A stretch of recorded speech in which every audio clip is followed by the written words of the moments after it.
comunque in campagna elettorale i cittadini ci dicevano: ma voi siete come gli altri e cosa avete fatto in questi 20 anni?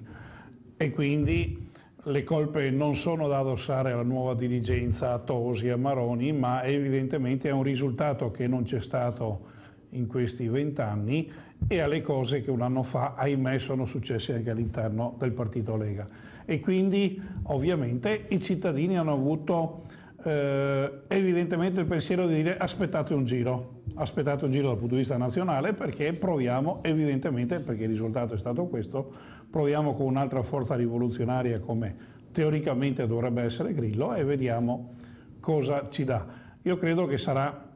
un aspetto di passaggio il grillismo e ovviamente perché questo? Perché le uniche risposte che noi possiamo dare a questo Paese, se vuole stare in piedi, altrimenti la cosa migliore è che fallisca e arrivederci, ma l'unico elemento che può tenere insieme questo Paese e far ripartire l'economia è il federalismo, e quindi il territorio che in qualche modo, in modo serio e positivo, si autogestisce.